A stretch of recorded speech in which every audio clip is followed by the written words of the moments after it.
He tū ao katoa nā kaimahi o te kamupene Ruapehu Alpine Lifts nā āna raru pūtea.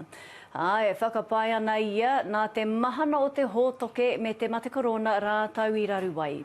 Koe nei te kamupene whakahaere i ngā papareti hukapapa o whakapapa o tūroa hoki i Ruapehu. Ko tahirau e iwa te kau mā ono nā kaimahi. Ko te matapai anō ia ko āna raru pūtea ka tau ki runga hoki nā pakihi, hunga noho, iwi o te rohe. Aha kua nā pūtea tautoko a te kāwanatanga mo te mate korona e iwa miriona tāra te nui. Kua mahitahi te tari whakahiato ora ki te whai kaimahi hou, hei whakaki nā tūranga mahi i porua no te Mārama o Akuhata i tēnei tau. Ki te kōrero i te tūa te iwi mo tēnei take, ko piri mai a Whetu Moataane, te hoi matua o Ngāti Rangi. Whetu, nau mai ki te hōtaka. Kia ora, tēnā koe, tēnā tātou. Tā tēnā whakamārama mai i te āhua o te mahi ngātahi a Ngāti Rangi me te pakihi o Ruapehu Alpine Lifts. I te Mārama o Māhuru i te tau 2012, I wakaritea he wakaitanga, he wakaitanga ki waina i a Ngāti Rangi me RAL. Tēnei wakaitanga e aro atu ana ki ngā āwatanga katoa ki runga koro Ruapehu. He waiwā Ngāti Rangi ki te hoatu o mātou ake kōrero, me o mātou ake hiahia wawata mo tō mātou koro. Me te aro atu hoki ki ngā mahi a RAL ki runga i te maunga. Nā reira, nā tērā wakaitanga, I wakatūria titi i komiti waka-aere, ko tōna ingoa ko te paitoka. Ko te mahi a te paitoka, ngā mema o te paitoka nei he uri no te iwi, he mema no te iwi, me itihi o ngā mema o te poari o RAL. Nō reira he independent chair hoki tō rātou ara ko Jamie Tuta tērā.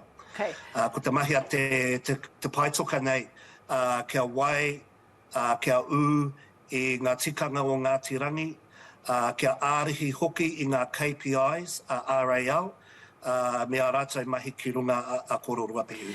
Nā reira e tonu ana mātou ki tērā komiti waka-aere. Whetu, nō reira he āwangawanga o mo te heke nei ho ngā raru a taua kamupene ki te hunga noho ki taua takiwā, nā umanga me ngā mahi tāpoi? He āwangawanga nui mo te hāpuri wānui me ki. E āwangawanga a tāpoi nei. Hoi anō, e hare te mea ko te hukarere, te reti hukarere titi i te mahi tāpoi anake i tēnei roenga. He nui tonu ngā mai tāpoi e tai ana te manuhiri te hara mai ki konei. Hoi anō ai, he kamupene nui o tēnei roenga. Nā reira kāroha ki te kamupene a RAL, kāroha hoki ki ngā kaimahi, ki tō tātou hāpuri wānui. Engari, he hua anō pēr ko te whakahoki i te tapu o Ruapehu ki te āhua i rongonui ai ia i mua, pē he o whakaro?